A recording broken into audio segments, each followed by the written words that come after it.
You don't have to wait until life completely collapses before asking yourself, why has everything turned out this way? And yet perhaps it is never too late to turn inward and look again, not at what has happened out there, but at what has silently arisen within your own self. For if you look deeply enough, long enough, and honestly enough, there will come a moment when you clearly see an unavoidable truth. Nothing appears in your life that has not first been nurtured by you in thought, whether consciously or unconsciously. The outer reality is not the cause of your emotions, it is the mirror, and that mirror never reflects on its own. It only reveals what already exists within you, shaped from the stream of thoughts, images, worries, expectations, beliefs, fears, repeated over and over. Nothing is accidental, nothing just happens. Every experience is seeded by a certain kind of thought you have held, infused with emotion, repeated until it was etched into the deeper layers of consciousness. Perhaps you have woken up in a bad mood simply because you remembered an argument from the day before. And then everything seemed to go downhill, awkward words, uncomfortable situations, disagreeable people piling up as though someone had carefully planned to ruin your whole day. But what happened was not a bad day. It was that you unconsciously chose to hold on to a disharmonious image, and your mind, the central coordinator of reality, immediately synchronized all surrounding details to match that frequency. Thought is the cause. Reality is only the result. It may sound simple, yet the power of this truth goes far beyond any empty advice about positive thinking. For what is spoken of here is not forcing yourself to be cheerful, but recognizing an unchanging law. Thought is not merely content inside your head, it is the architecture of the reality you live in. Every thought is a signal. Every signal carries an invisible command sent into the vast ocean of the universe, a place where everything operates, not according to your good intentions, but according to the frequency you transmit most consistently. You cannot pray for peace while living the entire day in anxiety and expect that prayer to be answered. You also cannot visualize success during 10 minutes of quiet in the morning, then spend the next 10 hours doubting, criticizing yourself, and fearing failure. The law does not respond to fleeting moments of brightness. It responds to the state you repeat as a way of life, as your essential vibration. And from that it restructures conditions, situations, people, opportunities, or the lack of them to reflect back to you with precision what you are actually broadcasting. Reality has no power to decide who you will be. It can only project what you hold in your mind. Each day you are the one who places the real into the projector. And that projector, your own consciousness, will not argue or edit the content. It will simply present it with sharpness and fidelity whether you like it or not. There is one important thing to remember: thought is not something that passes through your head harmlessly. Every thought is a seed. When combined with emotion, it begins to sprout. When repeated, it takes root. Once rooted, it becomes belief. And belief is the foundation from which every experience is formed. That is why you cannot just think positively in a superficial way. Because if deep beneath there still lie images of fear, wounds, or lack, then what you try to think differently is only a thin coat of paint on a wall already damp and crumbling from within. To change reality, you do not need to fight every circumstance. You only need to do something harder, but far more effective: change your thoughts deliberately. Not every passing thought, but the ones you keep, the ones you nurture, the ones you allow to shape your emotions, reactions, and choices. Those thoughts are the raw material from which the reality you live in is constructed. Some may ask, does that mean the losses, adversities, and suffering I've gone through were all created by my thoughts? The answer is not simple, yet it is not evasive either. Perhaps not by thoughts you consciously chose, but certainly by the thoughts you allowed to dwell in the space of your awareness for too long. And the law does not distinguish whether you chose them from love or from fear. It only recognizes the frequency and the emotional intensity you send out. This is not meant to assign blame to the past, but to hand back to you a liberating truth. If thought can create suffering, then thought can also free you. If an old image could lead you to despair, then a new image, if held firmly with faith and true feeling, can open an entirely different door. From this moment on, you are no longer the victim. You are the cause. You are no longer the passive observer of life. You are rewriting its script moment by moment through what you think, what you feel, and what you believe. If you want to know what your future will look like, you don't need to see a fortune teller. Just listen to the dominant thoughts within you today. For those very thoughts, if left unchanged, are the shape of the reality that will appear in your life tomorrow. There are days when everything seems to go against you. A cold look from someone across the table, a rejection email, a message left unanswered, an unusual silence stretching out from life itself. All of it feels as though some invisible force is quietly setting traps, pushing you into the sense of being opposed, isolated, rejected. And then when that repeats often enough, a belief begins to form: this universe is not on my side. But that is an illusion skillfully constructed not by the universe but by the emotions within you. No one is against you. There is no hidden hand in the dark deliberately trying to make you fall. There is only a perfectly operating system working according to the vibration you emit and responding with absolute precision without a particle of deviation. The world does not create your emotions. It amplifies what you are sustaining inside. When you feel rejected, the world reflects even more situations that make that rejection more vivid. When you broadcast anxiety, external conditions automatically restructure to confirm that you have reason to worry. Not because the universe is cruel, but because it is so neutral and so exact that it tricks you into thinking it has taken the other side. Like a mirror, the universe knows neither love nor hate. It does not distinguish who is right or wrong. It has no emotions. But it has a principle that cannot be broken. It magnifies what you repeat. And what you repeat is not what you want, but what you believe and feel with your whole being, even unconsciously. You may say, "I want love." But if inside you there is doubt, wounds unhealed, and memories of abandonment still unrelieved, then the signal you are truly sending is not, "Come, but be careful, I have been hurt, I do not trust." And then the universe, like a flawless frequency detector, picks up that signal and begins to answer with corresponding experiences. When you say, "Why is everything against me?" change the question. Because the universe has no ability to be against you. It only has one way of operating: to respond exactly to the field of energy you generate. If you emit light, it amplifies the light. If you emit fear, it amplifies the darkness. Not because darkness is stronger, but because you are inviting it through your very focus. This does not mean you must always be artificially cheerful or try to bury your pain. On the contrary, it invites you into a higher level of responsibility to look at your inner emotions as signals not to escape them, but to understand that they are the direction in which your whole life is moving. You can verify this through your own experience. Haven't there been days when you woke up in gratitude and stillness and everything flowed more smoothly? You met the right people at the right time, solutions arrived more easily, and conversely, on days when you carried irritation, the disorder stretched on until night. Not because that day was unlucky, but because you are the broadcasting center, and everything is automatically aligning with the frequency you are sending. If you feel that you are being opposed, don't fix the world, fix the signal. Don't try to control circumstances. Adjust the wavelength you are standing on, because the universe does not know how to pretend. It does not operate on words, but on the true vibration you sustain throughout your consciousness. The liberation lies here. You do not need to make the universe please you or approve of you. You only need to understand the principle and cooperate with it. You don't need to defeat anyone. You only need to stop opposing yourself. When you truly stand in an inner state of trust, of gratitude, of peace, without requiring anything outside to change first, then everything outside begins to change accordingly. Because the universe does not operate by effort, it operates by synchronization. When your inner world and your outer world match, there is no more opposition. When you stop asking, "Why are they doing this to me?" and begin asking, "What am I broadcasting that causes this to repeat?" then you have moved from the position of victim to the position of co-creator. No one can take that right from you unless you hand it over to the world by believing that everything happens because of the outside. That is the greatest deception, making you believe you have no power over your own experience.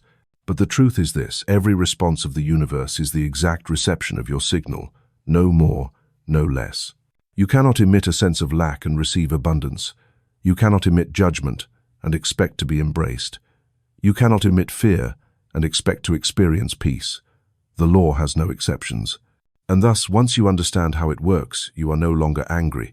You begin to fine-tune, bit by bit. The secret is this: you do not have to wait long. You do not have to rewrite your entire past. You do not have to prove anything to anyone. All you need is to right now begin to choose again the thoughts you will hold, the emotions you will empower, and the frequency you will emit as your declaration to life. Not with words, but with state. The universe is not against you. It is loyal to you to a frightening degree. It does not judge you. It is simply serving the image you have believed to be true.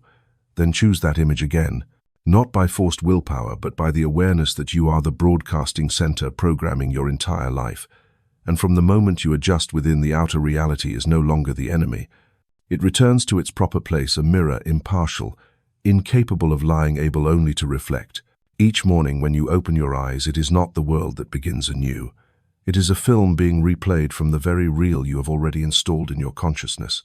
Each day is not as completely new as you may think, but rather a selective continuation of images, emotions, and stories edited from the days before. Reality is not an empty space waiting for you to step into. It is a screen awaiting you to switch on the projector, and the projector is your mind. Most people live as though the world out there decides how they should feel, what they should do, and what they should believe. But the truth is the opposite. You are the one writing the script, choosing the angles, directing and editing the entire film you call your life. Every situation, every face, every circumstance that comes and goes, all are supporting actors playing their roles according to the script you have already written in your consciousness. If you keep in your mind a constant image of failure, then gradually missed opportunities, rejections, and evidence that reinforce the sense of not enough will appear not because they are fate, but because they are the natural response of a flawed film set you yourself have designed. And if you change that image, not in a few fleeting moments of excitement, but with consistency, then gradually the scenes themselves will change. The inner image is not an illusion. It is the blueprint for what will be constructed in reality. And just as an architect cannot have a sound building if the design is wrong from the start, you cannot have a life of freedom, creativity, and inspiration if each day you continue to replay the same film filled with limitation, anxiety, judgment, and doubt. You are not always aware that you are directing the film, because most of the content in your mind does not come from conscious choice but from habit. Old stories, old beliefs, unresolved memories, they repeat, replay, and gradually become reality, not because they are true, but because they are the only things broadcast often enough. And the universe, like an automatic theater, cannot refuse what you continuously project. It can only open the curtain and begin to present it. If you do not like the scene unfolding in your life, do not rush to blame the actors. Check the script, go back to the editing room, and above all, see clearly where you are sitting. Are you the conscious director or merely the powerless viewer of a film someone else wrote years ago? When you bring a new image into your mind, an image of success, peace, freedom, or love, the first change is not in the outer life. It is in the inner feeling within you. And when your feeling changes, you begin to choose differently, to react differently, to speak differently, and to see the world from a different angle. It is these subtle shifts that set off the chain reaction from within to without, gradually moving the storyline of your life in a new direction. You do not need to explain to anyone the real playing in your mind, but you should be honest with yourself.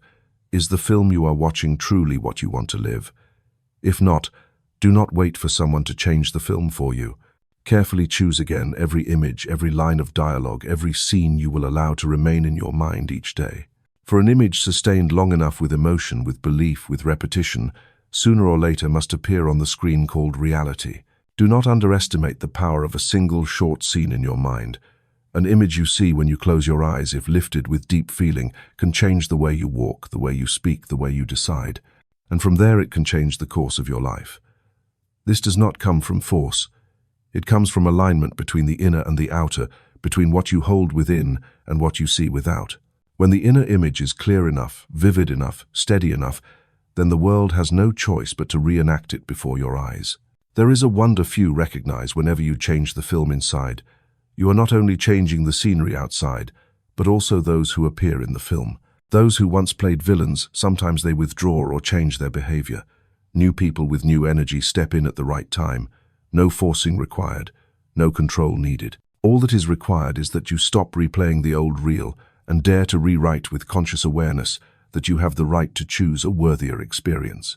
If you have ever had a day when everything went wonderfully, not because of a plan, but because of an inner feeling of lightness, serenity, trust, then you have witnessed how the inner film synchronizes with reality. When you release, give thanks, rest in peace, even the things you cannot control automatically adjust.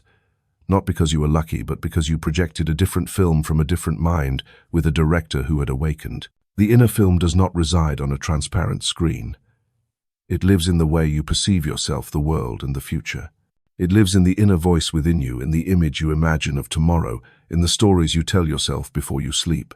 That is where the greatest power is placed in your hands, silent but undeniable. You do not need a miracle. You only need to choose again the film you will project today.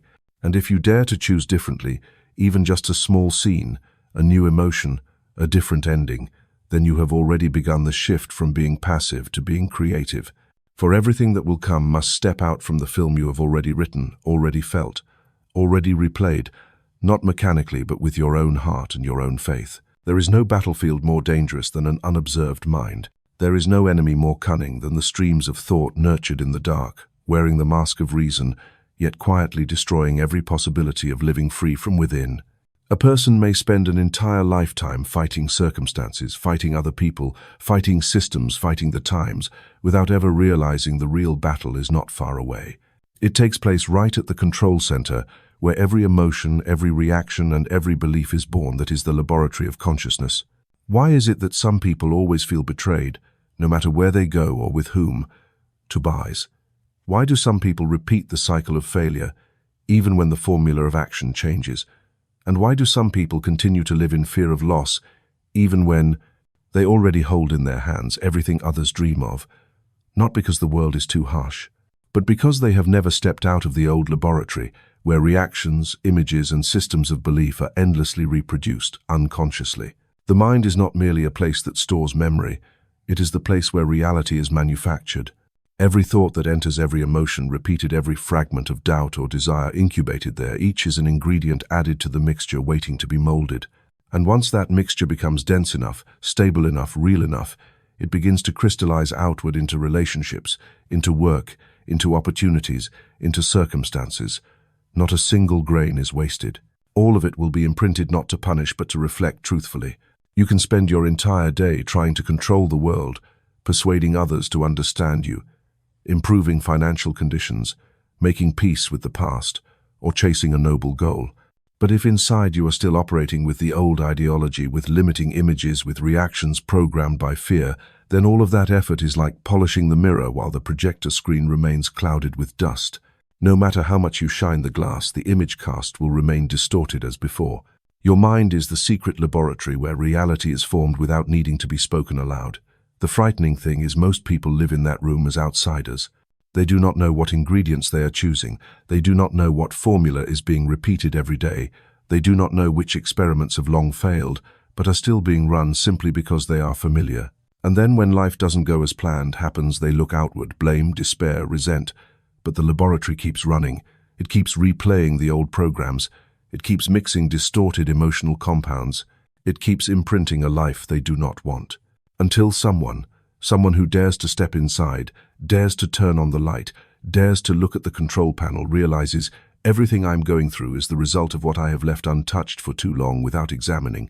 No one else can enter that room in your place. No one has the right to shut down the old system or activate a new design unless you allow it. This is where true power resides. Not in achievements, not in social influence, not in how many people or how many circumstances you can control, but in how deeply you can control your own thoughts. When you begin to observe your mind like a scientist, without judgment, without fleeing, without labeling, you will see patterns repeating that you once thought were your nature. Familiar phrases such as, "I am not good enough," "failure is inevitable," "I am always abandoned," are not the truth. They are the outcome of old experiments repeated so many times that you mistook them for your own definition. You do not need to break the whole world. You only need to begin changing the formula in that laboratory. Instead of automatic reactions, pause for a moment and ask, does this emotion come from truth or from an unhealed memory? Instead of letting fear decide, ask, is this thought serving me? Every time you pause to ask, you reclaim ownership of your own laboratory. No one is born with a limited mind. Limitations come from the times we let failed experiments repeat without observation. And each time you repeat a thought, an emotion, or a reaction you are affirming, keep manufacturing this, not with words, but with unconscious choice. If there is any place in life that must be cleansed, first it is that laboratory. Begin replacing the old mixtures with gratitude. Cleanse the rusty instruments with presence. Rewrite the formulas with images of what you truly want to live, not what you think is possible, but what you know is worth living. From the moment you reclaim mastery of this laboratory, you no longer need to fight, for the greatest battle has already ended, and not because you have defeated anyone, but because you have stopped producing enemies from within yourself. No miracle ever happens in a single step. Every true transformation, whether in health, finances, relationships, or spirit, passes through a process with a clear structure, Three immutable stages which cannot be shortened and cannot be skipped. And if you understand these three stages, you will stop struggling in disappointment when you do not yet see results and begin walking with the confidence that everything is unfolding according to the right process. The first stage is recognizing the principle. This is when you come into contact with a truth that has the power to liberate. It may be a sentence that wakes you as if from sleep, an image that makes you realize how you have been living, a moment of stillness in which all your old beliefs suddenly tremble. It does not come from analysis, but from a deep inner feeling that there is another way to live. Not struggling, not chasing, not fighting life, but something gentler, deeper, more real. That recognition is the first light in the dark room, the first knock from another world, the world where you are not defined by past circumstance or fear. But the first light is not enough for you to enter freedom, because between recognition and changing reality lies a great distance. This is when you enter the second stage, applying the principle in daily life.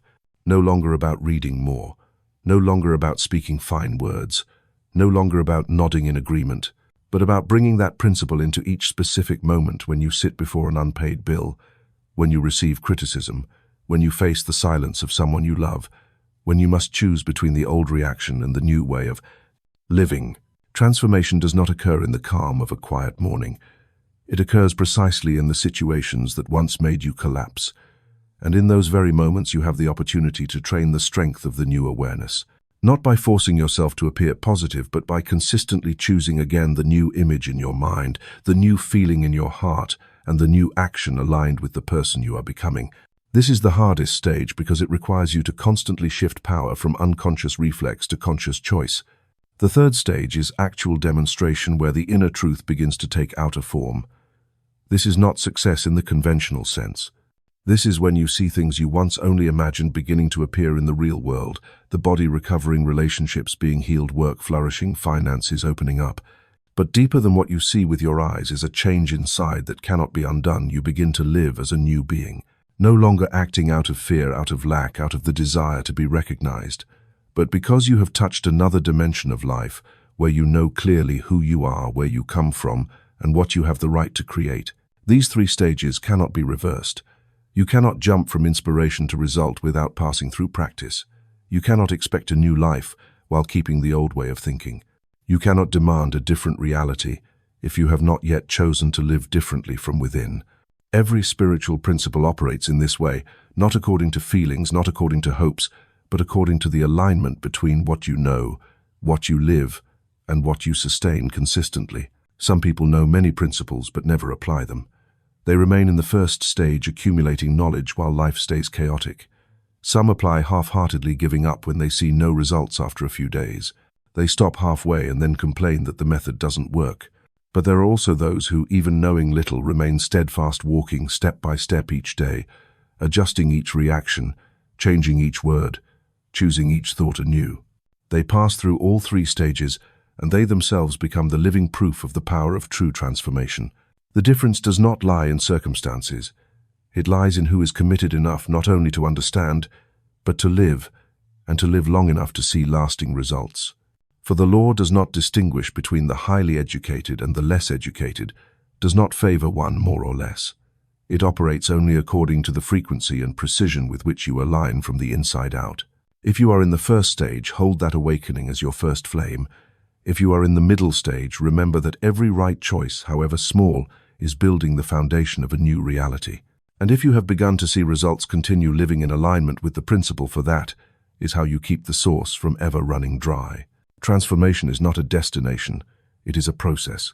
And that process always has 3 steps: to recognize the truth, to live the truth, and to witness the truth become your life. There is no shortcut, but there is also no one left behind if they persist. The only requirement is that you live true to what you have already seen clearly. The rest the universe will arrange. Knowledge is the beginning, but if it stops there, it becomes a burden. For a truth you know but do not live, do not apply, do not let sink into your very blood, and flesh will gradually turn into a hidden pressure, an unspoken torment that whispers, "I could have been different." And then, instead of freedom, you carry a kind of rigid, heavy, distant knowledge. The more you learn, the more you hear, the more you read, the more you feel not enough, not because you lack, but because you have not truly begun to live what you already know. No one is liberated by a book. No one is healed by a lecture. What can begin the process is the first contact between truth and consciousness. But transformation only happens when you turn knowledge into action. When you not only say every thought is a seed, but begin to examine each thought in your head every day. When you not only nod at the principle the universe responds to vibration, but begin adjusting the frequency you emit in the most inconvenient, tense, and authentic moments. At that point, knowledge becomes a way of living, and living is where power begins to take effect. Many people remain stuck in the zone of knowledge. They read more, study more, accumulate more. They can quote hundreds of inspirational sayings. They can lecture on spiritual laws. They understand levels of consciousness. They know about Christ consciousness, the law of attraction, vibration, and the subsonic waves of the subconscious. But if you look at their lives, unhealthy relationships, relentless anxiety, repetitive financial loops, you will see the gap between theory and truth, not because they are incapable, but because they have not stepped from the zone of knowing into the zone of living. There is no path more solid than taking small steps, but real ones, not trying to live perfectly, but choosing to live true to what you already know to be true within the limits of today. If you know that anger is only the reaction of an unhealed wound, then the next time someone touches that wound, will you dare to pause, breathe, and choose silence? If you know that words shape reality, will you dare to stop complaining and begin speaking what you want to live, even if your heart does not yet fully believe? The truth is, you do not need to believe 100% to begin. You only need to live 1% in the new direction each day. And if you remain steady, everything will change, not because of knowledge, but because of practice. For precisely when you begin to live as if it were true, your entire inner structure begins to adjust, from neurons to endocrine glands to behaviors and choices. And then the world can do nothing but respond to you as a new being. Do not wait for inspiration. Do not wait to have enough time, the perfect environment, or someone to model it for you. For living requires no grand conditions. It requires only a small but real decision today, right now. You will live differently, even if only for a brief moment. When you choose not to react as before, when you choose to speak a word of gratitude instead of complaint, when you choose to breathe instead of rush, these small things do not turn you into an enlightened being overnight, but they begin a chain reaction that cannot be reversed. Knowledge is light, but without action, that light only shines on a door that remains closed. Only when you step forward, turn the handle, and open the door does the light become a path. And sometimes you will stumble. You will see yourself not living in alignment with what you know. You will react according to old instinct. You will forget. But that is not failure. That is part of the practice of living. No one is born knowing how to walk, but only those who dare to take steps to fall and to rise again know what true freedom island. The danger does not lie in what you do not know. It lies in thinking that knowing alone is enough. Knowledge does not make you strong. Only practice makes you steady. And it is precisely in the process of living what you know that you will see truths you never understood before begin to reveal themselves. For living is the place where truth is tested, refined, and turned from theory into lived experience. No one can take that from you. If you already know something to be true, do not delay. Live as if it were already so. Let each word, each choice, each thought, each day be a testimony to what you believe. And if you are not perfect, it does not matter. What matters is consistency, for consistency creates vibration, and that vibration will gradually change everything, not by force, but by the new frequency you maintain as a living declaration. You do not need to become a master. You only need to become someone who lives true to what they know. And a person who lives true always creates a reality that is true without pretense, without illusion, without needing to prove anything to anyone, but only to live. Deep enough, clear enough, consistent enough. The rest life itself will fulfill. Every thought you think is not just a fleeting electric current in the brain. It is a summoning command, a signal sent into the invisible ocean where all possibilities await being called by name. Seemingly invisible, seemingly personal, seemingly private. Yet in truth, every thought is a declaration. And what you declare with consistent frequency will become the reality you cannot refuse. We live in the midst of an invisible ocean where every form awaits crystallization. Each image in your mind, if clear enough, if charged with enough emotion, if repeated enough, will be gathered by that invisible ocean into a unique wave and then begin moving toward the visible world, not by magic, but by the natural operation of vibrational layers. Do not think of thought as a harmless inner game. Each time you repeat the thought, "I am not enough," you are sending another signal into the ocean, asking life to return a circumstance that confirms it. Each time you fear the future, you are not only paralyzed, you are programming the invisible ocean to arrange experiences matching that frequency. And each time you trust, even without evidence, you open a new channel where positive possibilities begin to converge and prepare to appear.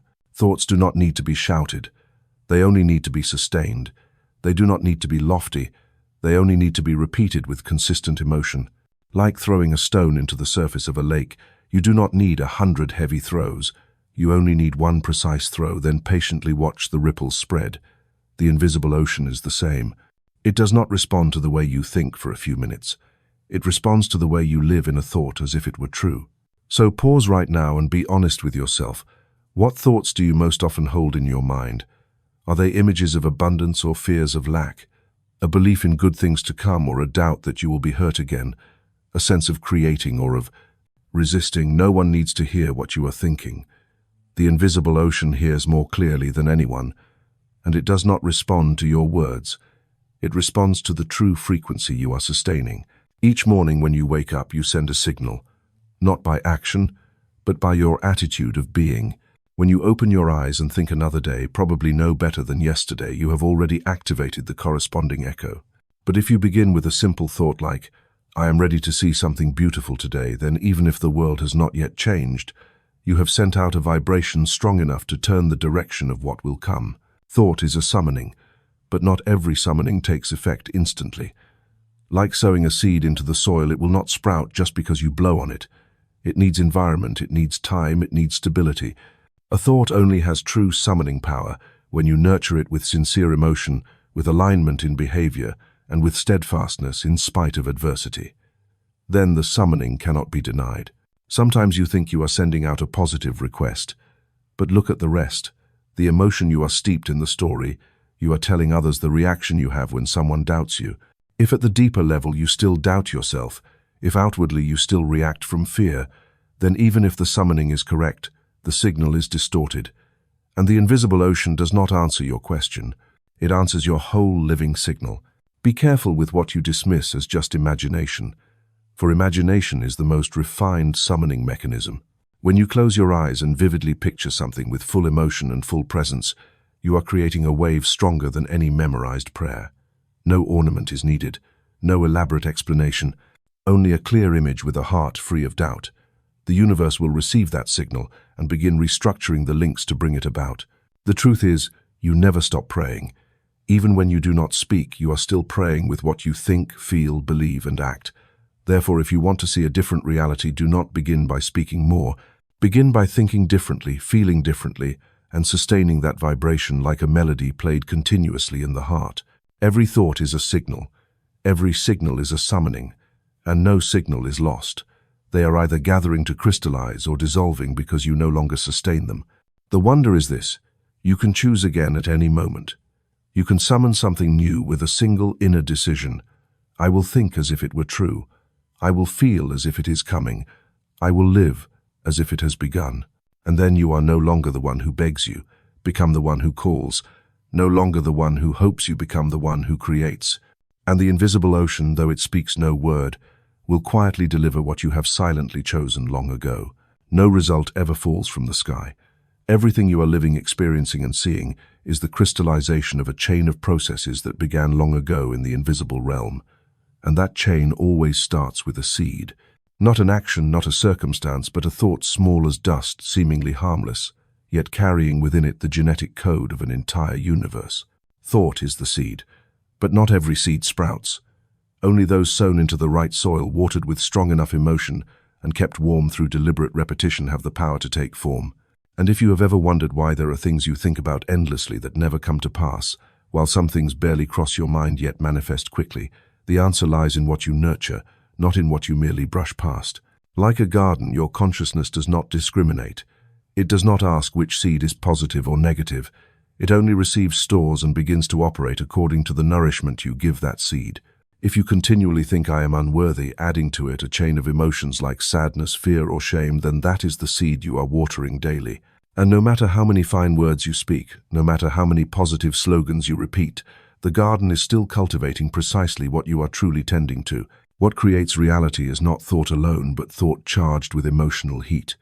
An idea emphasized by anger, anxiety, or powerful trust creates a vibration stronger than hundreds of hollow passing thoughts. You can repeat an affirmation thousands of times, but if you do not feel it as truth, it will evaporate like steam. Conversely, a single image imagined with full emotion can begin charting the path of future events. Emotional heat is the sun. Without it, the seed has no reason to sprout. And every time you immerse yourself in an emotional state deep enough, whether positive or negative, you are sending the signal, crystallize this into reality. The universe does not play favorites. It simply operates according to the strongest frequency you sustain.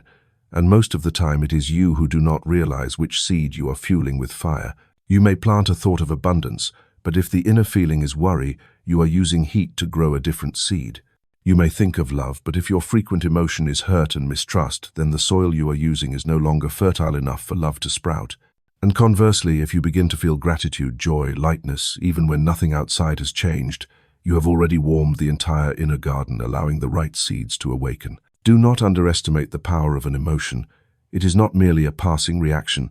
It is the conductor, the fuel, the climate that gives life to every form of thought within you. And the truth is, emotions do not arise on their own. They are the result of what you have been thinking, what story you have been telling, what image you have been holding in your mind. Emotions do not come from circumstance. They come from the inner context you are sustaining. And when thought meets emotion, that is the moment form begins. If held long enough, it will seek to express itself outwardly. Sometimes as a chance encounter, an unexpected door opening, a strange coincidence. But deeper than all of these, it is the fruit of reality, the final outcome of a chain of inner choices, silent, persistent, unseen, that you began long ago. If you do not like the fruit, do not be angry at the tree. Do not blame the soil, the sky, or other people. Go back to the seed and check what kind of heat you have used to help it grow. You may not control everything that comes your way, but you can always control what is planted and what is kept alive to be nurtured. And that alone is enough to redirect the course of an entire forest. This is not theory. This is the living process operating within you every second, whether you believe it or not, whether you are aware of it or not. So why not begin to master that garden? Why not choose seeds worthy of the stature of your soul? Why not water them with sincere emotions like trust, gratitude, openness? For if you do, you will not need to ask when the harvest will come. You will feel it growing each day within you before it blooms outwardly. And when it appears, you will not be surprised, for you have lived with it already, felt it, summoned it with your very heart. The fruit of reality never comes from outside in. It is always the final reflection of what you have nurtured in silence. There is a paradox that many people stepping onto the path of awakening encounter. They begin to think positively. They affirm good things. They try to see everything through optimistic eyes. Yet the results not only fail to improve, but sometimes even worsen. The more good words they speak, the more life seems not to listen. The more they sow hope, the deeper they fall into disappointment. And then a piercing question arises. Could it be that all positive thinking is just a kind of illusion? The answer does not lie in whether positive thinking is right or wrong. It lies in the actual energy behind those seemingly positive efforts. Because positive thinking, if it only exists on the surface, is not enough to change your deeper vibration.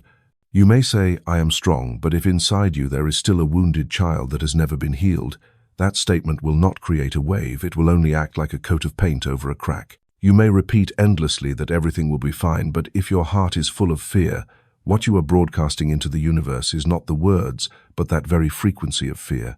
The world does not respond to the words you choose to say. It responds to the frequency you truly live in.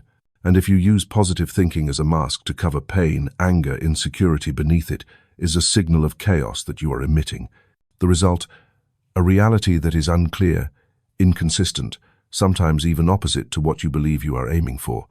Positive thinking is not wrong, but it is not a tool to deny the darkness.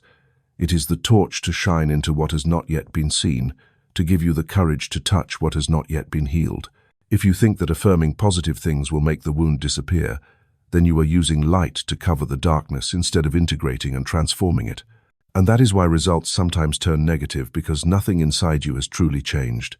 You have only changed words, not frequency. A person who tries to love themselves while their heart is still full of shame, they will fall into inner conflict. A person who tries to forgive with words while still holding wounds in memory, they will generate mixed vibrations. And it is precisely that mixture that makes reality respond in contradictory ways. Not because you are unworthy, but because you are not yet aligned between what you say and what you are. Positive thinking only begins to have power when you dare to be honest with yourself. When you dare to admit, I am afraid, I am angry, I am insecure, but you do not stop there. You take the next step. You use that awareness as a foundation to begin cleansing. Only when you clear the old emotional layers can the new affirmations have soil to take root. When the inside becomes neutral, then positive thinking truly becomes the fresh water that makes flowers bloom. Do not mistake positivity for avoidance. Do not use optimism as a weapon against the truth living within you.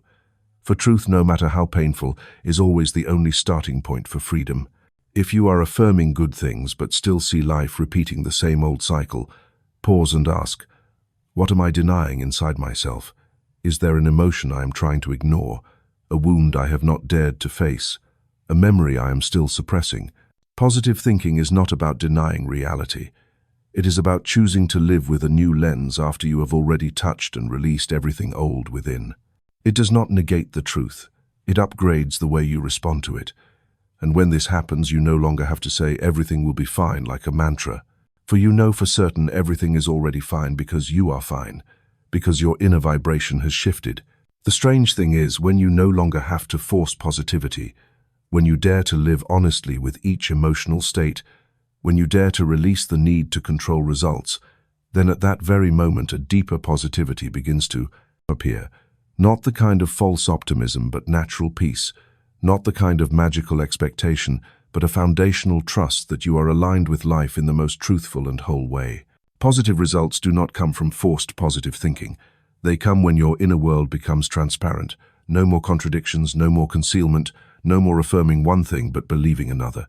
And to reach that place, you must dare to pass through the paradox where you see contradictory results, yet still continue cleansing, continue being honest, continue living with the vibration that is being adjusted. Reality is not betraying you. It is teaching you what you most need to see clearly, the difference between what you know, what you say, and what you are truly broadcasting. When those three layers are aligned, you will see everything you affirm begin to take tangible form. No struggle needed, no proof required, only living deeply, honestly, and with full trust. In the material world, dispersed energy is weak energy. A beam of light shining across a room is enough only to faintly outline the edges. But the same beam of light, if gathered through a lens, can ignite. Thought is the same. When it is scattered, divided, contradictory, shifting in a different direction each day, it becomes diluted, lacking the force to take shape. But when concentrated into a singular image, that thought becomes a powerful summoning command, compelling reality to respond. We have grown too accustomed to overthinking. Each day, thousands of thoughts run through us. Each hour, a new worry arises. The mind is stretched thin, divided, spinning between memory and imagination, between anxiety and expectation. And then we wonder, why can't I change my life? Why, though I have thought positively and tried many approaches, is there no clear difference? The answer lies here: you have never truly focused. Not everyone who thinks is using the power of thought. Only when thought is gathered, condensed into a clear image, nurtured with steadfast emotion, and held firm despite circumstances, only then does it have true power. And this singular image is not just something you visualize for a few minutes.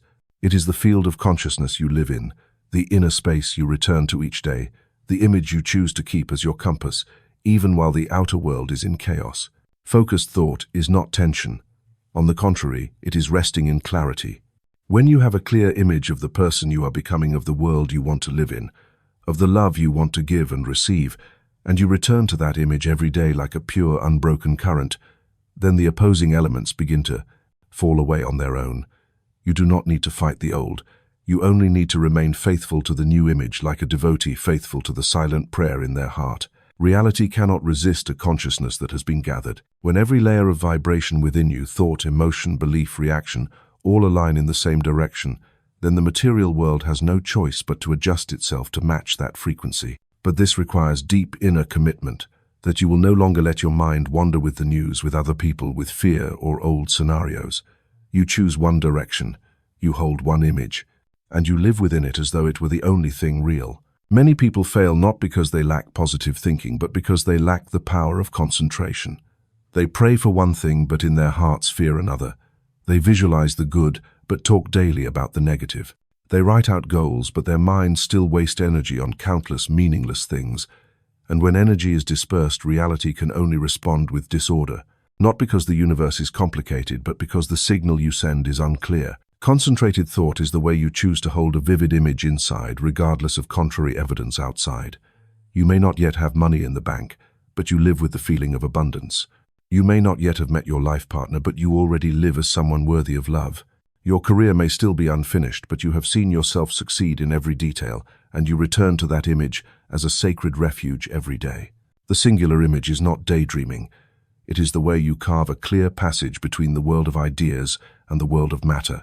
When you remain faithful to one image long enough, your decisions begin to shift: how you speak, how you choose the people around you, how you respond to failure. Every small detail of the day begins to align itself with that image. And at that point, you no longer live in reaction, you live in creation. The power of concentrated thought does not require you to force yourself to think endlessly about one thing. It requires you to become it. When you are truly identified with the image within you, no longer strain to maintain the thought. Every gesture, behavior, emotion aligns naturally. You no longer need to repeat endlessly what you want. You are living it, and that very presence is the strongest signal you can send into the invisible ocean. The deeper you go into practice, the more you realize one clear image has more power than 1,000 hollow affirmations. 1 minute of truly feeling yourself living your desire has greater pull than a whole week of repeating words you do not feel are true. And when you hold that image long enough, firmly enough, deeply enough, you no longer need to chase results. The results will come to you as surely as metal is drawn to a magnet. Everything you see in life was once an image in someone's mind. Every building, every creation, every wonder began with a thought that was held. So do not underestimate the image you are nurturing each day. It is not just a mind game. It is a summoning. It is a blueprint. It is the foundation of the reality that is on its way. There is an ancient saying carrying within it the power of an entire spiritual system. If your eye be single, your whole body shall be full of light. It is not merely a beautiful metaphor. It is a principle, an inner law. An ancient code revealing the one way to free a human being from the darkness of contradiction, dispersion, and suffering. The single eye is not the physical eye. It is the inner vision, the center of awareness. It is the place where you choose to direct your gaze toward one thing, unchanging, pure, unwavering. When your eye looks in two directions, believing in the light, yet fearing the darkness, hoping for the good, yet preparing for the bad, you cannot have alignment. And when there is no alignment, the light cannot pour through you.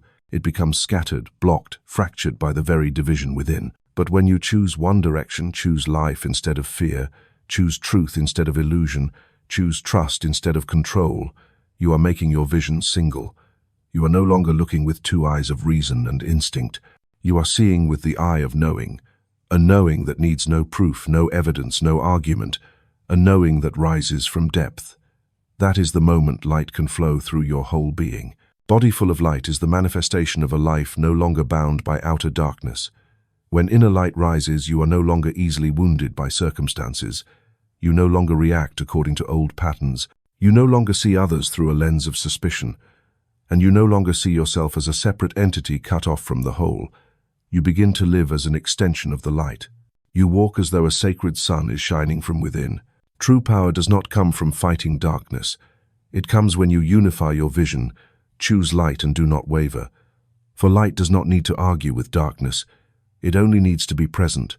When you carry clarity, the clarity that you are guided, that everything you see is only a reflection of the inner world, that you are not at the mercy of circumstances, then you have stepped into the state of body full of light. We have lived too long with divided eyes, one eye on the soul, the other on the world, one eye believing in the divine, the other fearing what might happen, one eye looking upward, the other anxiously looking sideways. That very division makes light travel only halfway, then become trapped among layers of doubt, reason, and self-defense. You do not need more light. You only need to remove the veils, so the light already present can flow through the whole. Remember, darkness is not something that must be destroyed. It is only the absence of single light. Like a dim room, all it takes is one clear beam and everything is revealed. And sometimes all it takes is for you to look directly at what you fear most with a single eye, not judging, not fleeing, and it dissolves instantly like mist before dawn. For your light is real, and it is stronger than any darkness if you do not divide it. The mystery lies here. You do not need to change the whole world. You only need to unify the way you see it. When you look at a person with a whole vision, you see the good in them awaken. When you look at a situation with steadiness, you open a path that seemed absent before. And when you look at yourself with deep trust, you release every potential that has long slept within. From there, every action you take no longer comes from reaction, but from guidance. You no longer act to cope with life. You shape life with your very presence. You become clear, gentle, yet profoundly steadfast. And something strange begins to happen. People cannot help but trust you. They cannot help but be drawn to your energy. They cannot help but feel that something is radiating from you, even though you make no effort to prove anything. For light does not need many words. It only needs to shine from an authentic source. And if that source is you who have made your vision single, who have let go of inner conflict, who no longer heed the noise of the world, then you no longer need to search for what you want. Everything begins to come toward you, for you have become the natural point of convergence for light. The single eye is not a goal. It is a state of living. A state in which you stop being distracted, stop doubting, stop clinging to old scripts in your mind. A state in which you see clearly what you want, and you no longer waver. A state in which you become a channel, not the one who begs, but the one who radiates. Every human being is a painter. Whether you are aware of it or not, you are always painting a picture in your inner space, day by day, hour by hour, moment by moment. That picture is a blend of images, emotions, thoughts, and your deepest beliefs. It hangs in the silent room called the subconscious, where the universe comes in to look, to read, and to respond. And from that moment, reality begins to shift accordingly. You do not need to be an artist to paint your life, but you need to learn how to paint consciously, not painting out of reaction, not painting with fear, not painting by the template someone else handed you, but painting proactively with full creative spirit, and then releasing.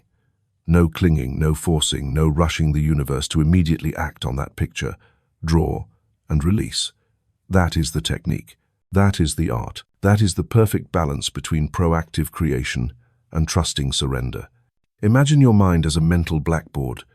Each day you can write on it any image, a healed relationship, a life of abundance, a scene of inner peace, a new journey beginning. But what matters is not what you draw. It is the state you are in while drawing. Do you draw with trust or with confusion, with gratitude or with fear of lack, with love or with the thirst for approval? An image only comes alive when infused with pure energy. And pure energy only arises from a mind at rest. When you draw with lightness, with gratitude, as if it has already happened, that image begins to glow in your energy field. It becomes a signal sent out, attracting everything of the same frequency. But if you draw in a state of craving, fear, or doubt, then no matter how beautiful the image, it cannot take root. The Blackboard technique does not stop at visualization. After you have drawn with clarity, with high vibration, with genuine emotion, the most important step is to release. You do not sit there watching for when it will manifest. You do not grit your teeth straining to vibrate enough. You do not check every day to see if the universe has received your signal. You draw, and then you leave the board for the greater intelligence to operate. That is trust. That is when you step back, making space for the miracle. Releasing does not mean forgetting. It means not forcing, not demanding that it must arrive in the exact form you drew, not pushing the flow with anxiety, not pulling the board back and replacing it with negative images every time reality has not yet changed. Releasing means trusting that what you have planted, if it matches the right frequency, if it carries the right state of mind, will begin to form, perhaps in ways you never imagined, perhaps through paths that never existed in your plans. But it will come if you are quiet enough not to sabotage the process with impatience. Do not fear if the picture you draw does not manifest immediately. The mental blackboard does not function like a phone screen. It is a place of encoding where signals begin to spread. And like every seed, it needs time to root, to find its path, to meet the right people, the right circumstances, the right rhythm of vibration. If you are too anxious, you can disrupt the rhythm. If you doubt too much, you can erase the very picture you just drew, because you always have the power to redraw, and you always have the power to destroy. Therefore, the Blackboard technique is not just a visualization method, it is a state of living, the state of one who knows they have the power to choose thoughts, who knows they are transmitting signals each day, and who knows they are not the controller of results, but the cooperator with a higher intelligence. You do not command the universe. You communicate, and that communication begins with image, continues with emotion, and ends with trust. Choose a time of day, preferably when your mind is quiet early morning or before sleep, to draw on your blackboard. No need for too many details, just a frame that inspires, a clear feeling, a state you wish to live. Then let that image shine in your mind like morning sunlight, gentle yet enduring. You do not need to hold it all day, you only need to know it is there, and that you have lit it with the best part of yourself. Do not underestimate the drawing, and do not fear the release. An image is most powerful when it is not stretched by expectation, when you do not use it to escape reality but to shape the future, when you do not draw to fight the past but to affirm the person you are becoming, when you do not see the blackboard as a place to demand but as a sacred space to send out your purest creation, and then one day you will look back and see what you are living was no accident. It is the precise response to the images you once nurtured. It is the outcome of a blackboard written with stillness, with trust, with light, and you will know you drew rightly. You released rightly. You co-created this from the most silent place within. I once met a man named Federico on a distant journey where the late afternoon light turned the old stone steps golden. No one could have guessed how chaotic his life once had been. Debt, failure, collapse, everything had struck him all at once like a storm without warning. But when I looked at him then, I saw only an extraordinary calm in his eyes, as though nothing in this world could ever disturb him again. And it was he who said something to me that I have never forgotten. I didn't change the store. I only changed the movie in my head. That statement may seem simple, but it holds an entire universe of understanding. Federico once worked at a small, modest store on a street corner, where customers came rarely, sales kept declining, and everyone around complained incessantly.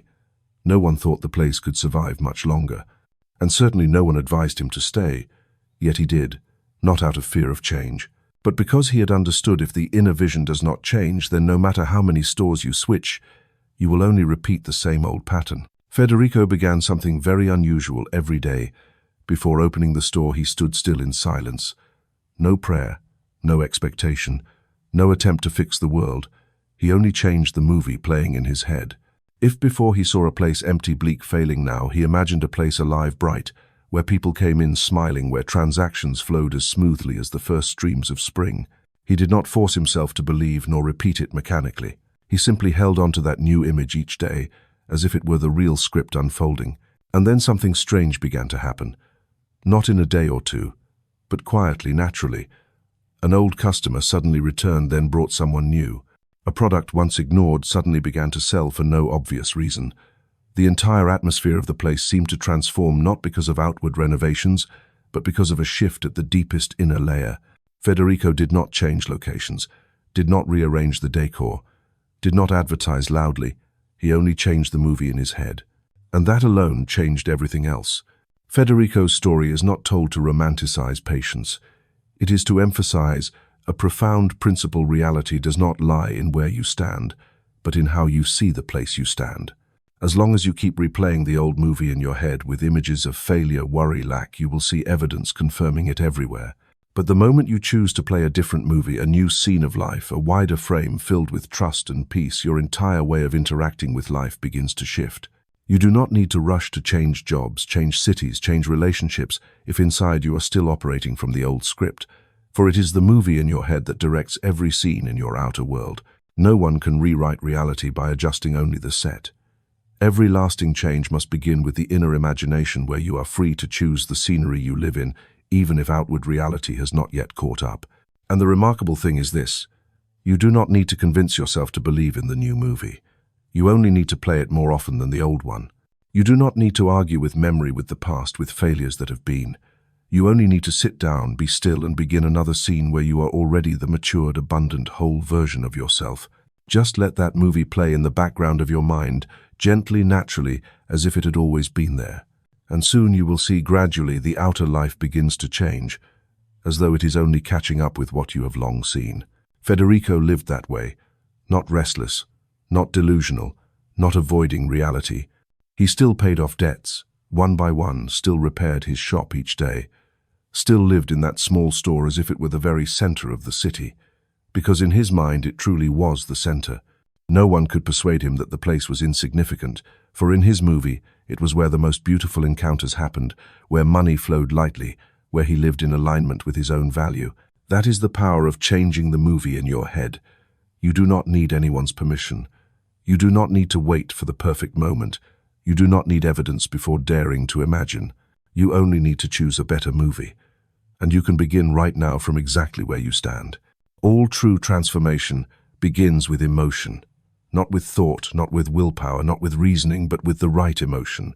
Because it is emotion that serves as the current, transmitting the signal from thought into the material world. You can imagine good things all day long, but if inside you remain cold, tense, or uneasy, then that thought has no power. It is like a light bulb not plugged into electricity. So how do you activate the right emotion?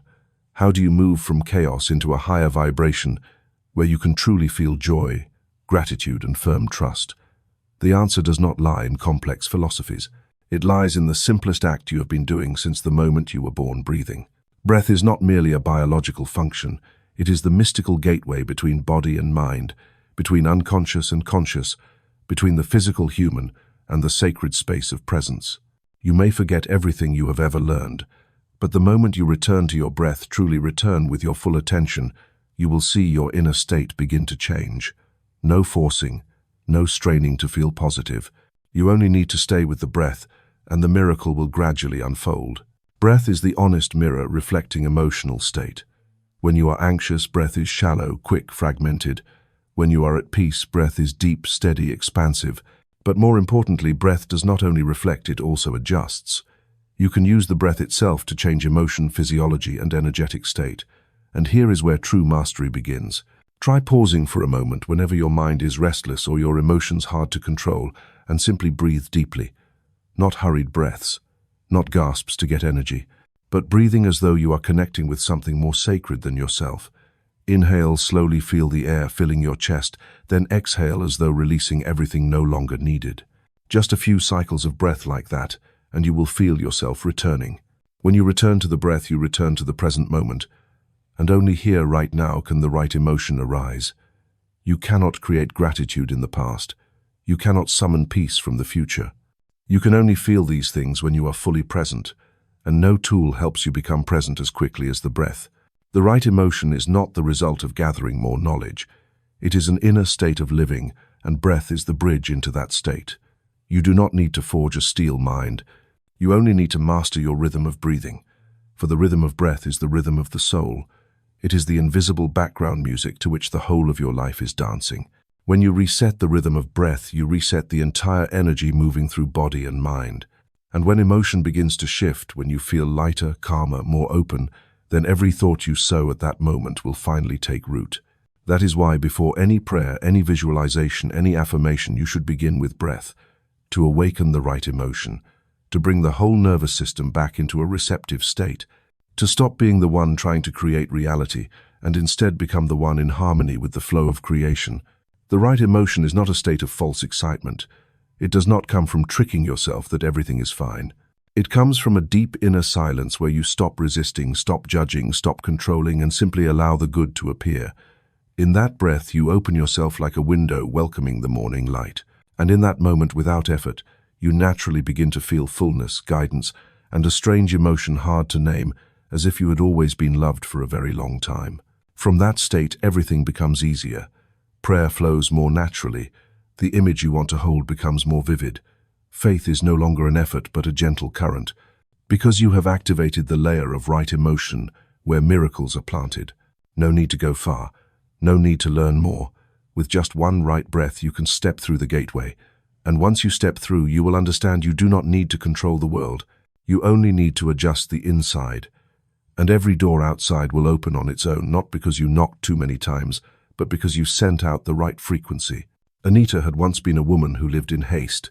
Like so many others, she ran after schedules, goals, and standards defined from the outside. Success came to her as a reward for hard work, but it also brought stress, insomnia, and an invisible fracture in her soul. She grew tired, irritable, and increasingly disconnected from herself. Each morning she no longer woke with excitement, but only with the sense of a chain of obligations waiting. Until one day the doctor called her into the office and said, "Your body is speaking. Chronic stress has begun to erode your immune system. If you don't change how you live, there will be serious consequences." That sentence did more than frighten her. It was like a bell that awakened her. For the first time in many years, Anita sat with herself and asked, How am I really living? She did not search for answers in books. She did not rush to sign up for retreats or seek complex therapies. The very first thing she did was simply to sit down, turn off the phone, close her eyes, and breathe. The first 3 breaths she took that day changed her life. The first breath was acknowledgement. Anita inhaled deeply and exhaled with a silent whisper, "I have gone too far from myself." She did not blame anyone. She did not make excuses. She simply admitted it. In that moment, all the pressure shattered. The first tear rolled down not from sadness, but because for the first time she felt light. Acknowledgement did not make her weak. It made her real. The second breath was return. This time, Anita placed her hand on her chest, inhaled fully, then exhaled slowly as though she were returning to an old house she had forgotten. In that silence, she felt the beating of her heart, not fast, not slow, but steady, like a faithful companion that had never left. She did not need to try.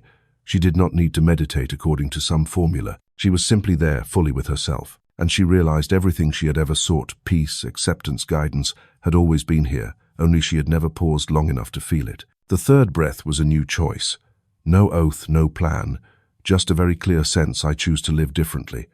She did not know exactly what she would do tomorrow, but she knew that from that moment forward, every action would arise from awareness, no longer from fear, guilt, or unconscious habit.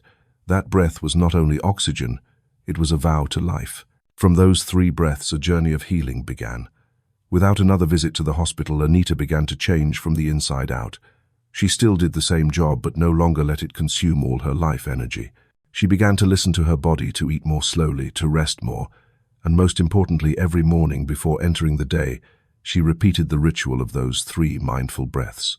Change came quietly, yet everyone who met her sensed something different. Her eyes no longer looked weary, her voice no longer rushed. And strangely though, she no longer worked overtime, nor doubled her efforts. Her effectiveness increased noticeably. Relationships became harmonious. Frictions no longer triggered harsh reactions. She no longer lived in survival mode. She lived in presence. 3 breaths, seemingly too small a thing to make a difference. But look closely, and you will see all great things begin with one moment of return. One time you pause, stop running, and choose to stand still. Not to control, not to avoid, but to truly be present. And the miracle is you can do this at any time. No special place required. No absolute silence needed. All you need is a clear intention, and breath will carry you further. 3 breaths, one to acknowledge, one to return, one to choose again, can become the doorway ritual to each day. Whenever tension rises, instead of chasing it, you can return to yourself by breathing. Whenever doubt arises, instead of straining to prove anything, you can breathe and let clarity speak. Anita is not the only one, but her story is proof that you don't need a special event, you don't need a great shock to begin again. You only need to dare to pause in awareness. And each time you do, you are not only healing the body, you are opening a new space for the mind. Sometimes miracles do not come from the outside. They come from a moment within where you choose to exhale and let go of what no longer serves you. That is the beginning. That is the bell. That is the call to return that you have heard not with your ears, but with the life itself inside you. Nothing appears in your life by chance. Every situation, every relationship, every opportunity that arrives or departs, each bears the imprint of what you once held within yourself. But holding is not enough. Inner images do not activate unless they are released through something specific with frequency and direction. Words. Words are not merely a medium of communication. They are projection keys, bridges that carry the energy of thought across the unseen into the visible. You can imagine a fulfilled life, a new you, who is strong, wealthy, trustworthy, but if the words you speak daily are still colored by worry, lack, and denial, then that image remains only as a draft locked in the drawer of the soul. No one reads it. No one prints it into life, because your words have not sent out a clear signal. Try recalling the most recent day you spoke about yourself. What words did you choose? Did you call yourself busy, weak, unlucky, useless? Or did you utter seemingly harmless phrases like, "I don't know what to do anymore, I'm so tired, I'm not good enough"? Those words may appear fleeting, but in truth, they are framing you inside the very mold you are trying to escape. Thought is the seed, emotion is the moisture, but words are the arrow. They decide into what soil the seed falls, fertile or barren, firm or fragile. Every spoken phrase is not only sound, it is a broadcast command sent into the universe, a formal request that life will begin to respond to. And when you grasp this, you will begin to choose words as you would choose golden seeds. No more carelessly speaking from habit, no more words to please someone else, but speaking to sow a new reality. Someone once asked, so does that mean I should always say positive things even if I don't feel that way? The answer is no. You do not need to deceive your emotions, but you can choose to describe them in language that guides. Instead of saying, I'm stuck, try, I am finding a new direction. Instead of, I can't take it anymore, try, I am listening to my body to find balance. Words do not change the truth of what you are going through, but they orient your mind toward where to look. And that makes all the difference. When you say, I am healing, instead of I am sick, you are giving the subconscious a new image to act upon. When you say, I am growing, instead of I am not enough, you are opening a door for light to enter. No complex technique is needed. Only enough awareness in the words you choose. Words are never alone. They carry images, beliefs, and your entire inner world embedded in them. That is why affirmations, when used correctly, are so powerful. Not because they convince the universe, but because they reset the frequency you are transmitting. A true affirmation does not need to be repeated hundreds of times. It needs to be spoken from the right state, from the place where your heart truly believes, or at least is choosing to believe. Be cautious with the words you say each day, especially the phrases I am, because after them you are declaring yourself before the universe. I am lucky, I am a fast learner. I am opening myself to new things. These phrases may seem simple, but they establish a new operating system for the subconscious. And gradually you will see reality begins to align with what you have described yourself to be. No need to shout, no need to stand before a mirror, no need for loud slogans. You only need to begin changing the way you speak about yourself, about others, about life. Each phrase is a line of code programmed into the brain, into energy, into the sequence of events that will follow. The more you speak rightly, not rightly about circumstances, but rightly about the state you wish to become, the closer you bring yourself to it. Words are also instruments of healing. When you voice pain consciously, you release it. When you name what you have overcome, you close the old door. When you speak gratitude, you retain what is precious. And when you speak forgiveness, even in silence, you unbind both the other and yourself. You do not need all the answers right now, but you can begin by speaking differently. Let every word you choose be a step toward the person you are becoming. And trust this, you have the power to choose which word will be the beginning of a new chapter. So choose to paint with light, whether in rain or sunshine, whether in noise or silence, whether someone frowns or smiles. For reality will always listen and respond to the very words you speak. Arturo was the doorman at a small mountainside hotel. People usually paid little attention to him. He did not dress elegantly, did not engage in long conversations, and did not show much emotion. Yet there was something unusual every time I passed by, where he sat a sense of ease, as if everything were in its rightful place.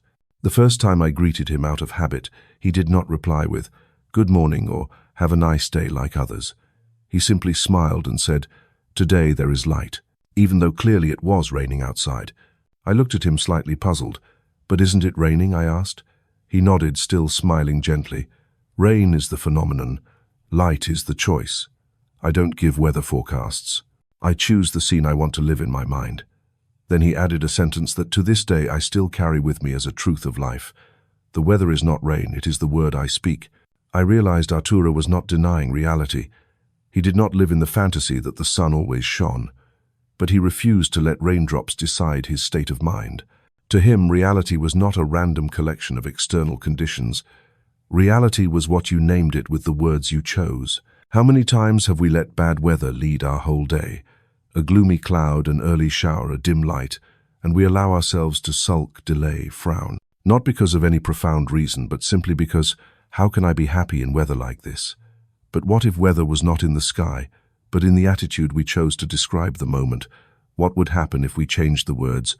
Arturo did this every day. People saw him in the rain, but within him there was sunshine. Not because he tried to put on a show, nor because he denied reality. He simply refused to let his words pull him into a lower state. For he understood the words he chose were the first curtain painting the experience. To say a gloomy day is different from a quiet day. To say a dreary sky is different from a contemplative sky. And he always chose the most beautiful, the lightest, the most generous words to describe the same event. Those words did not change the raindrops, but they changed the emotion he placed into that moment.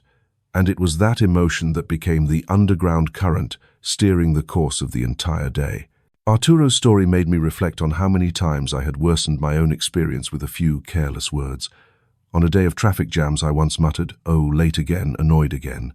And indeed, everything afterward was late and annoying. But after meeting him, I tried differently.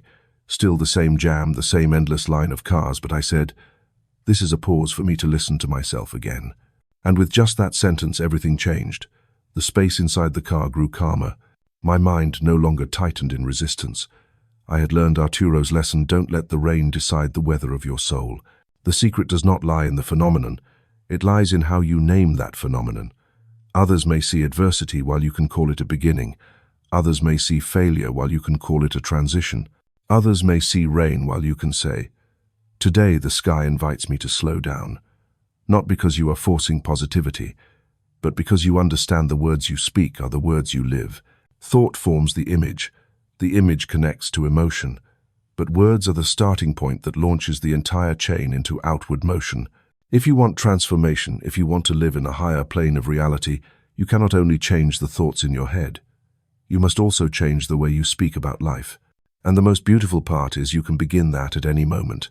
No one compels you to describe your life in heavy terms. You can choose different words even on a rainy morning. Like Arturo, he did not wait for the sky to clear to see the light. He called light into reality by opening the invitation with words. You can do the same. Beginning today, choose to describe this world with language worthy of your soul. Each word is a brush stroke. Each description is a layer of color. You paint reality with your voice, whether by accident or by intent. So choose to paint with light, whether in rain or sunshine, whether in noise or silence, whether someone frowns or smiles, for reality will always listen and respond to the very words you speak. There are moments in a person's life when every effort becomes useless. You have thought in every way, calculated in every direction, done everything possible, and the result is still a wall of silence. No one listens, nothing moves, no way forward. It is precisely in such moments that an invisible gate is waiting to be opened, but not by the strength of your hands, nor by the cleverness of your mind. It opens by the golden key, a secret that has existed for a very long time, very deep, very near, yet only reveals itself when you truly surrender the attempt to control. That gate opens with an act that seems simple: be still and know that I am God. Not repeating it as a mantra, but living in that state. A state of complete release of control, of letting go of all attempts to manipulate the situation and stepping into a presence deeper than any answer, where you no longer need to strain, to resolve, but only to remember that there is a power moving perfectly beyond your understanding. The golden key is not a technique. It is a shifting of the center of awareness. When you stop fastening your eyes on the problem and instead begin to turn your attention toward the higher being, what we call God, not as a religious figure, but as pure consciousness, all-knowing wisdom, the sacred rhythm of life, then, at that moment, the unseen forces begin to act. But for this key to open, you must withdraw inward. Stop reasoning, comparing, reacting, complaining. Stop asking, "Why is this happening to me?" Stop even begging for something to happen. The golden key operates when you do one thing only: remember that there is a power greater than any problem present, and you choose to let your mind dwell with that power. Imagine yourself standing in the middle of a storm. The winds rise, everything around you breaks apart, and your first instinct is to run, to defend, to scream. But if you have ever been in the eye of a storm, you will know that place is absolutely still. The winds cannot reach there. Sound disappears. No more chaos. And you can breathe. The golden key is that eye of the storm. It is your central point where God is not far away but breathing with you, present in every cell, taking the very shape of the life you now have. When a problem appears, the first thing you need to do is not solve it but withdraw energy from it. Every time you think about the problem, complain, worry, repeat it, you are feeding it. But if you replace the entire stream of thought with a single sentence, "I know that God is here," and you hold it like a quiet wave inside your heart, then you have reset the frequency of your entire reality. You do not need force to open a door when you hold the right key. And in the spiritual world, that key is the remembrance of the perfect one dwelling within. The golden key does not require you to be great, knowledgeable, or versed in doctrine. It only requires that you be humble enough to step back from the ego, trusting enough to stop controlling, and refined enough to recognize inner silence is not surrender, but the way of giving God the ground to sow. Those who have practiced the golden key will see something strange: problems begin to reorder themselves. Tense situations begin to loosen. Relationships once thought beyond repair begin to find reconciliation. not because they did anything special, but because they withdrew from the role of the one trying to fix everything and allowed the higher wisdom to do its work. When you do this, you are not abandoning responsibility. On the contrary, you are choosing the only part of the work you can do rightly, resetting your mind so that it becomes the channel through which what is right, good, and wise can flow. Actions, decisions, and events in life will then adjust themselves to the vibration you have just established. Be still and know that I am God is an invitation into a kind of power that does not need force, does not need struggle, does not need proof. It is power that comes from presence, and presence can only blossom when you stop jostling with life and begin to live as if you are walking with life, not against it. The golden key does not open any door outside. It opens a door inside you, a place with no fear, no doubt, no panic, a place where all solutions already exist, all answers are ready, and every right vibration will gradually lead you out of what once seemed a maze with no exit. You do not need to wait until desperation. You do not need to understand everything. You only need to begin with stillness. And in the moment you cease struggling, you will see God has never been far from you. Imagine your mind as a gallery. On those invisible walls hang the pictures you have placed there over the years, every word someone said, every action someone took, every wound you received, every event you could not forget. Some pictures you framed beautifully, a happy memory, a moment of joy, a person you are grateful for. But there are also pictures stained, dark, heavy, and opaque faces, tied to betrayal, pain, injustice, wounds left unresolved. You may not notice, but each time you walk into that gallery of the mind, those pictures are still transmitting. And if you have not forgiven, they remain there as toxic images silently radiating an energy field that colors your entire reality with anger, fear, or defensiveness. Forgiveness, therefore, is not something you do for others.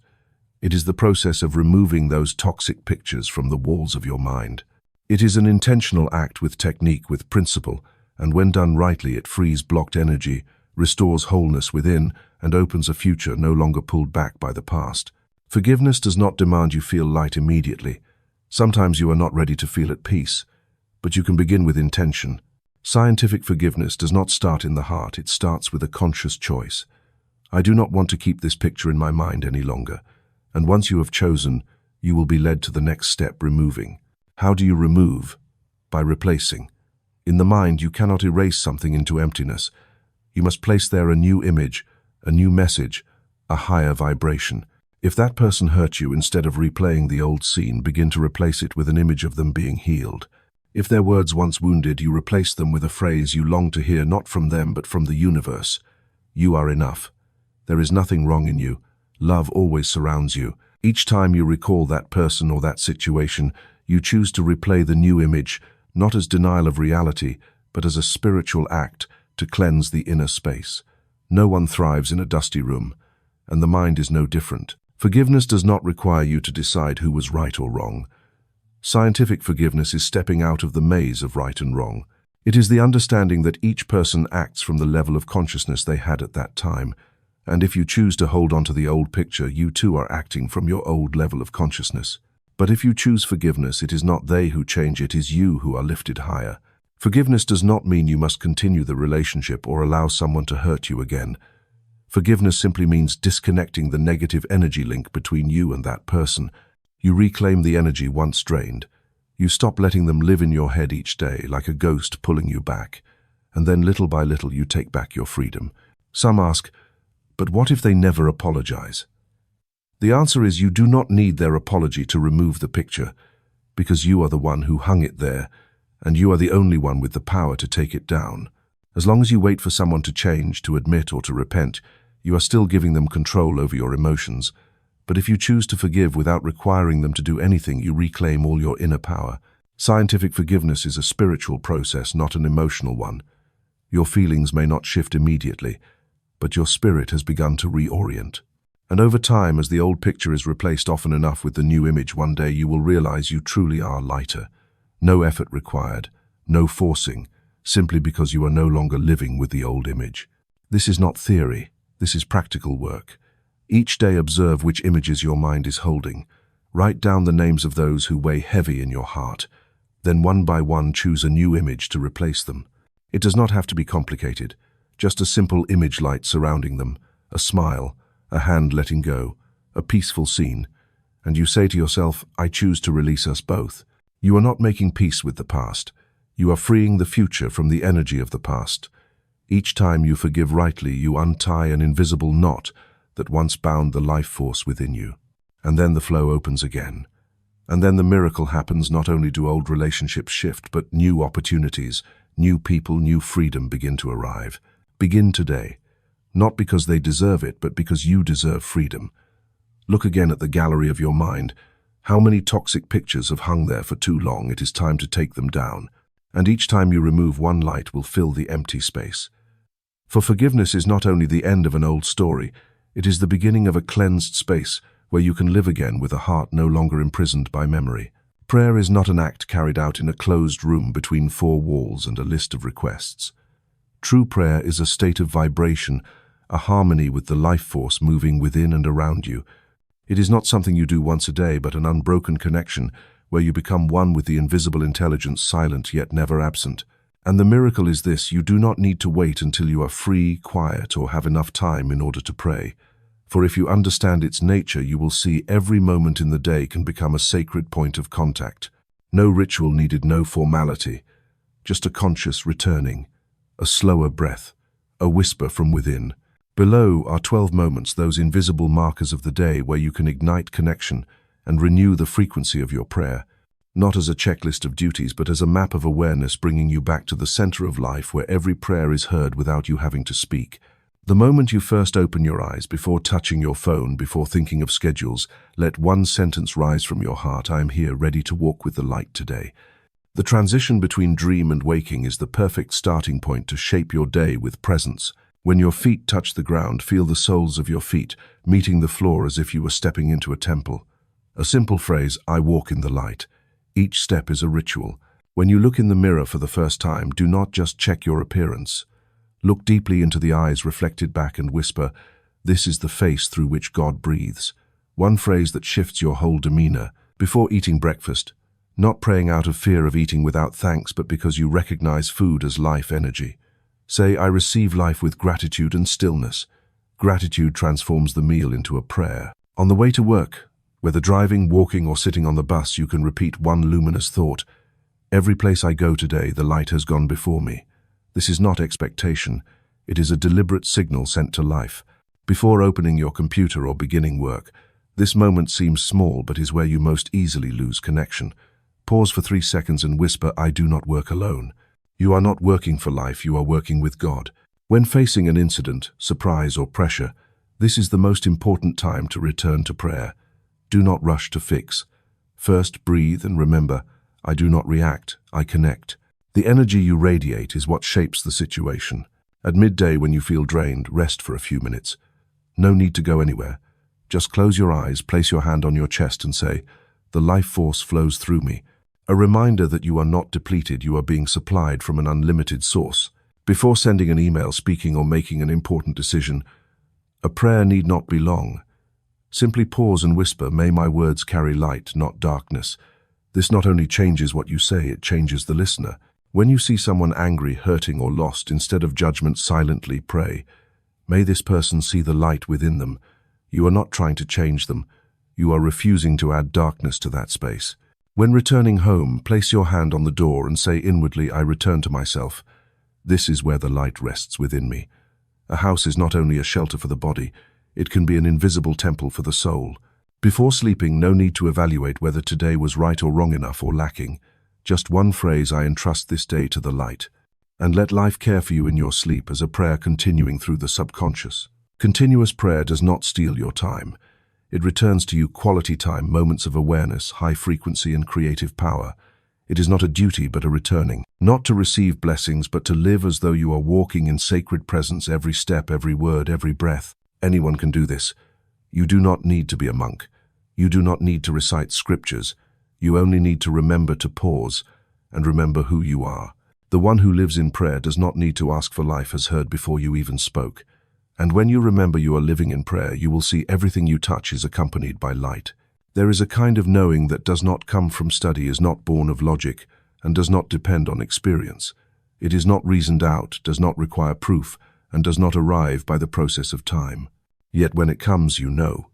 You know deeply, you know with certainty, you know beyond doubt. The ancients called it the wisdom of the Christ within the stream of awareness, beyond reason, beyond every anxiety arising from the clearest part of your being. Reason is a marvelous tool, but it is not the master. It processes past data, analyzes what is already known, and predicts based on the limits of experience. But it cannot see the whole. It cannot hear the whisper of intuition. It cannot touch the realm of light where all answers already exist. And if you live only by reason, you will inevitably fall into the spiral of anxiety, for the mind will always seek something to control.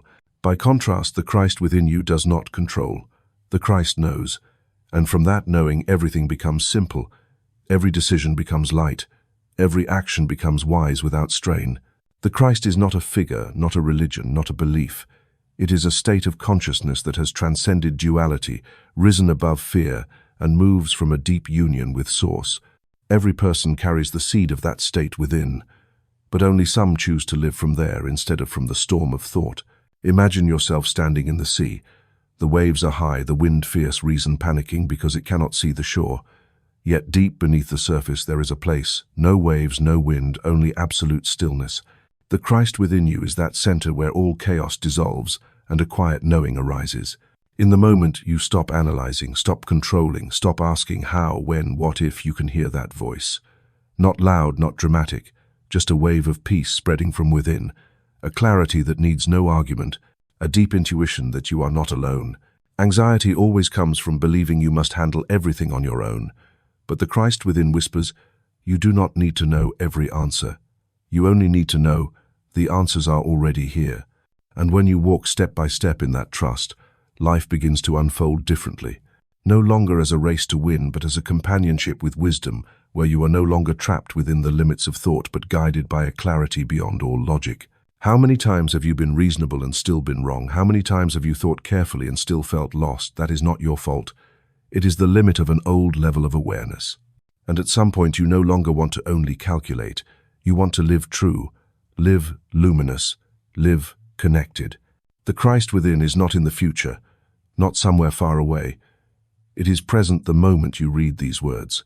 The question is, are you listening? Are you allowing your heart to quiet enough to recognize it? Are you courageous enough to step out of the noise of reason and into the stillness where every right decision arrives without effort? You do not need to erase reason. You only need to put it in its proper place, a tool, not the driver. The true driver is the Christ within you, where you are no longer ruled by fear but move from light, where every action arises from connection, not reaction, where you no longer strain to live rightly but naturally live rightly because you are anchored in what is right. If you have ever felt a deep intuition pull you away from a wrong choice, if you have ever heard a whisper in the midst of confusion, if you have ever paused at the right moment because of a sense you could not explain, that was the Christ working through you, not by reason but by light. You need not wait until life collapses to return there. Practice listening now. Each day spend a few moments in silence, not to ask, but to step back from the stream of thought. Place your hand on your chest, close your eyes, and softly say, "Let me move from the source of wisdom within." There is no prayer more beautiful than that, no power deeper than that. And when you begin to live from that point, nothing can shake you. For even if the outer world changes, you remain steady in the anxiety-free knowing of the living Christ within you. It is not the strongest who change the world, but those who know how to bless in silence. Not through rituals, not by external power, but by an inner state that transmits light into reality. Some may say, "I have nothing to give," but you always do. For conscious presence is the greatest gift you can offer, and when you bless, the cycle of light begins to open quietly, steadily, but irresistibly. Blessing is not an act from above, nor is it mere polite words. It is the conscious choice to send a positive vibration to a person, a situation, or a space, expecting nothing in return, calculating no advantage. You bless not because they deserve it, but because you live as light. Imagine each person you meet in life as a candle. Some already burn brightly, some are flickering, some seem extinguished, and you simply by your presence, a silent wish or a non-judging gaze can rekindle their flame. A small spark, but at the right time, can save an entire night of darkness. You can begin with very simple acts. On your way to work, when you see someone hurried, weary, rather than shaking your head silently, send "May you be at peace." When someone erupts in anger, instead of reacting, choose silence and whisper, "May you find your center again." When hearing news of misfortune, rather than panicking, close your eyes and send "May light cover this place." You need no special training. You only need to pause and choose light. Each time you do, you not only shift the energy around you, but also within yourself. For the one who blesses is already living in the vibration of blessing. No one can send peace without becoming peaceful. No one can wish healing for another without touching the stream of healing within themselves. The universe does not count prayers by number, but by the fullness of the frequency you emit. A single wish from a clear heart can accomplish more than 1,000 words from a troubled mind. And once you step into the role of a blesser, you are no longer reacting to life. You are establishing the vibrational ground on which life unfolds. You may think, I am too small. I cannot change anything. But light does not need to be large to dispel darkness. One beam is enough. And if you persevere, if you silently send blessings each day, you will see conflicted relationships soften, places you enter feel warmer, loved ones begin to flourish without knowing why. That is the natural response of the cycle of light you have set in motion. No one is too ordinary to bless. A gatekeeper can brighten a morning with a gentle look. A homemaker can season food with light. A quiet worker in an office can bless an entire project with a non-contentious attitude. And little by little, life begins to mirror the frequency you radiate. When you meet tension, try asking yourself, if I were light, how would I respond? When someone misunderstands you, try sending may they see the truth through their own inner light. When you see someone suffering, do not only pity them. Send instead, I cannot heal them, but light can. These silent words, when spoken from a pure heart, reach the deeper layers of consciousness where they can be received without resistance. Blessing is the choice to refuse adding more darkness to the shared space. It is choosing not to react according to ease, but to respond from the higher ground. And you do not do it for recognition. You do it because you have realized you can create a different atmosphere, and if you can, then you should. Life does not need more arguments. Life needs more people who silently bless. And when you become one of them, you will discover you no longer need to seek miracles. You have become the miracle when you live as the bearer of light. The cycle begins with you. No need to wait for someone else. No need to wait for life to improve. Each morning softly say to yourself, today I live as one who blesses. And then each situation you pass through becomes a small altar where you quietly offer light. Not for anyone to see, not for anyone to know, but enough to change an entire dimension of reality.